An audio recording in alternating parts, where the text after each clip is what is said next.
Retrouvez dès maintenant sur BITV une interview de Dominique Alba de La Pure. Bonjour Dominique Alba. Bonjour, Vous êtes, Aurélien. vous êtes directrice générale de La Pure, l'atelier parisien de l'urbanisme.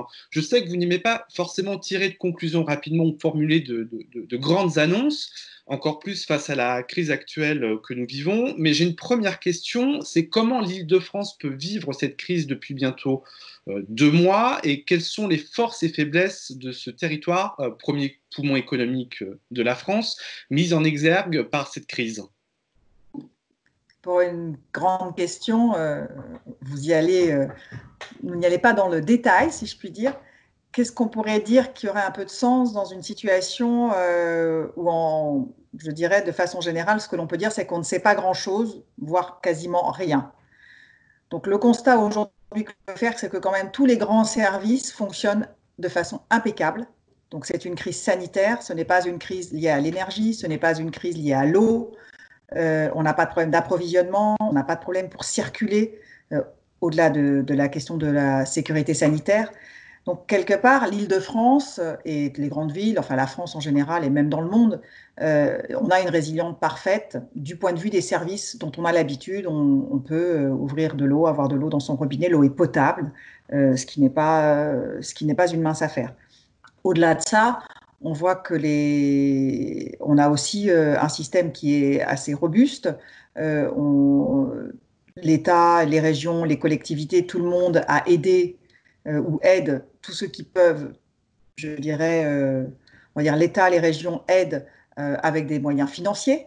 Donc il y a un recours à l'emprunt. L'Île-de-France est une région robuste de ce point de vue-là. Et puis enfin, très concrètement, on peut voir que, par exemple, l'ensemble des collectivités, je dirais, sous la direction du préfet de région, s'organisent aussi pour proposer, par exemple, des alternatives vélo, sachant qu'une des grosses inquiétudes, c'est que lors du déconfinement, les personnes n'ayant pas du tout envie de prendre des transports en commun ou ne pouvant pas le faire, vont essayer soit de rester en télétravail, soit d'utiliser des modes doux ou des modes extérieurs qui facilitent la distance physique. Et le vélo, pour ça, est un mode relativement efficace. Et donc, il y a cette idée de mettre en place de façon accélérée un réseau vélopolitain que tout le monde attend depuis des années, Mhm. euh, que certaines collectivités avaient déjà anticipé. J'en veux pour preuve le rêve, le réseau express vélo de la ville de Paris, qui déjà s'est installé avec des grandes pistes cyclables dont on a pu vérifier l'efficacité pendant les grèves. Et donc là, on va sans doute reprendre ces éléments-là, utiliser les stratégies d'urbanisme tactique aussi qui se sont développées depuis 10 ans pour offrir, je dirais, à l'espace public la capacité de répondre aux attentes des citoyens sur la question de la mobilité. Vous parlez justement de ces mobilités pendant les municipales, ou tout au moins avant le premier tour des municipales de mars 2020.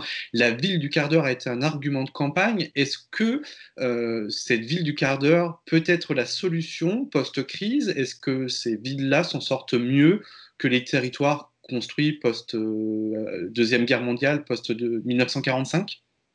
La ville du quart d'heure, on va dire pour chaque citoyen, ça veut dire qu'on peut, dans un quart d'heure à pied, c'est-à-dire 1 kilomètre, disposer de tous les services dont on a besoin. C'était l'idée d'ailleurs du gouvernement qui a en fait demandé à ce que les déplacements soient limités au commerce de proximité, aux services de proximité, en gros dans un rayon d'1 kilomètre. Voilà, c'est comme ça que tout le monde a un peu compris, je dirais, la règle du confinement et ses possibilités de déplacement. Aujourd'hui, nous, on dispose de bases de données à l'échelle du territoire métropolitain qui nous permettent par exemple, de voir au travers de la base de données commerce, de la base de données des équipements, qui a les services ou pas dans un quart d'heure à pied. Des endroits où il n'y a pas les services. Les Quelles services. sont ces villes où il n'y a pas de service? Ce ne sont pas des villes, ce sont des quartiers. Donc il y a les quartiers monofonctionnels qui, de fait, si je prends des quartiers de bureaux, les services sont tous fermés, donc il n'y a pas de public. Mais on a aussi des quartiers résidentiels qui ont du mal à avoir une structure commerciale parce qu'ils sont plus fragiles. Et dans ces quartiers-là, on n'a pas non plus ce qu'on appelle la ville du quart d'heure. Donc peut-être que une des possibilités ou un des héritages, je dirais, de cette crise, ça va être de profiter de tous les projets qui sont en cours, et Dieu sait s'ils sont nombreux, puisqu'on a plus de 15 millions de mètres carrés programmés dans le cœur de la métropole du Grand Paris, de voir comment tous ces programmes pourraient chacun, dans ce qu'ils sont, contribuer à améliorer cette mise en réseau et cette capacité à offrir du service à une distance d'1 kilomètre. Vous parlez justement de ces programmes immobiliers, 15 millions de mètres carrés sur l'ensemble de la métropole. Euh, Comment le monde de l'immobilier, l'industrie immobilière et de la ville peut-elle apporter ou ajouter sa pierre à l'édifice post-crise? Est-ce que là-dessus, vous attendez des prises de décision du secteur? Je ne sais pas si aujourd'hui on peut parler de prise de décision, je ne sais pas si on peut parler d'un grand soir, d'un Grenelle. Il y aura forcément tout ça. Je dirais qu'il y aura des Grenelles. Aujourd'hui, il y a déjà beaucoup d'expressions. Tous les chercheurs se sont emparés des sujets. Tout le monde découvre de nouvelles informations, etc. Nous, on est plutôt en train de regarder, et j'en ai beaucoup parlé avec évidemment les professionnels du secteur, sur quelque chose qui relève un peu du taux d'occupation du produit immobilier. Mhm. Ça fait longtemps que le milieu de l'immobilier réfléchit à optimiser l'usage de son produit immobilier, qui est aujourd'hui en moyenne, un bureau, c'est 30% du temps sur 24 heures. Donc dès qu'on augmente cet usage, on augmente la rentabilité et on est aussi plus vertueux du point de vue carbone parce qu'on n'a pas besoin de produire de nouveaux mètres carrés. Dans la période actuelle, on se rend compte qu'il y a des espaces extérieurs ou intérieurs, d'ailleurs publics, privés, qui sont, je dirais, souples, que l'on peut utiliser, et d'autres beaucoup moins. Le logement est devenu 100%, je dirais, on utilise 100% du temps son logement, puisque en gros, tout s'y passe. Mais les écoles, les équipements publics servent aussi. Les hôtels trouvent un relais en rendant service au milieu hospitalier, en accueillant soit des personnes à la rue, soit des personnes qu'il faut séparer de leur environnement pour des raisons sanitaires. Il reste l'immobilier d'entreprise. Donc ça, c'est un premier constat. Le deuxième, c'est qu'il y a cette fameuse découverte qu'en fin de compte, on peut télétravailler. Mhm. L'atelier parisien d'urbanisme s'est mis en télétravail en 24 heures, nous ne l'avions jamais fait. Et en gros, on a une continuité totale de l'activité depuis le 17 mars. Donc acte. Pas pour autant qu'on peut considérer que travailler à 100% chez soi, c'est l'avenir et c'est ce dont on a envie, mais on peut imaginer qu'un jour par semaine, par exemple, ce soit la règle. Ce qui veut dire 20% du temps de travail. Si vous ramenez ça à 20% des espaces que l'on utilise pour travailler, on pourrait considérer qu'il y a 20% des espaces qui se retrouvent disponibles pour d'autres activités. Est-ce qu'on les met au service de ce fameux lien de la ville du quart d'heure? Est-ce qu'on les met au service de start-up, d'incubateurs, de fabriqués en ville, de circuits courts, de toutes ces choses dont on entend parler aujourd'hui, de retrouver de la proximité, de retrouver l'industrie en ville, de retrouver de la fluidité dans le parc de logement. Parce que Mhm. pour autant, si on libère un peu d'espace dans le bureau, je ne dis pas que le bureau peut se transformer en logement, à l'exception sans doute du parc haussmannien. Et là, il y aurait d'autres sujets sur lesquels on pourrait réfléchir, qui sont la valeur des actifs, mais on ne va pas rentrer là-dedans.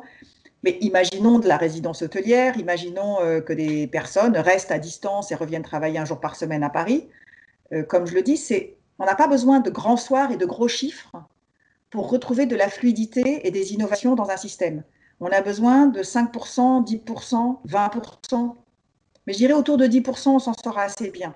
Mhm. Si vous prenez la question de la voiture, si vous prenez la question des heures de pointe, tout le monde s'accorde à dire qu'en décalant un petit peu les heures d'arrivée dans les bureaux, en décalant un petit peu les heures d'entrée dans les lycées, dans les universités, comme ça a été fait à Rennes pour desserrer le métro, en augmentant un tout petit peu le nombre de personnes par voiture, tout, on retrouve de la fluidité. À partir du moment où on a de la fluidité, on peut recommencer à réfléchir. J'ai peut-être une dernière question, Dominique, si vous permettez, un peu plus rapide. C'est quelle leçon peut-on tirer de l'impact sociétal de cette crise, impact sociétal qui imbrique évidemment l'impact écologique et environnemental? C'est toujours difficile, comme je vous dis, on ne sait pas grand-chose et c'est avec beaucoup de modestie et beaucoup de respect pour ceux qui agissent. La leçon qu'on peut tirer, c'est que j'ai parlé au début de notre conversation des réseaux, des grands services. J'ai sans doute oublié de parler des gens qui font tourner ces réseaux et ces grands services. Donc la leçon qu'on peut tirer, c'est qu'il y a quand même toute une partie de la population qui est celle qui ne télétravaille pas, qui est celle qui n'a pas les plus gros salaires, qui est celle dont les carrières ne sont pas forcément les plus valorisées avec des jolis parcours professionnels. Ben, cette part de l'activité, ce qu'on appelle les travailleurs clés, est présente au rendez-vous. Donc, je pense que ça, c'est une leçon. C'est une leçon qui n'est pas simplement du ressort des politiques, qui est du ressort, je pense, de chacun des citoyens.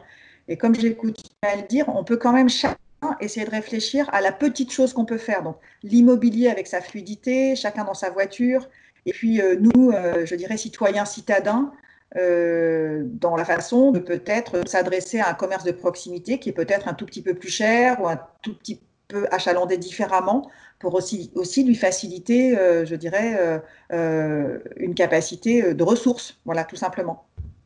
Merci Dominique Alba pour votre participation. Merci de m'avoir interviewé. Au revoir et bonne journée. Merci à vous de nous avoir suivis. À très bientôt sur BITV.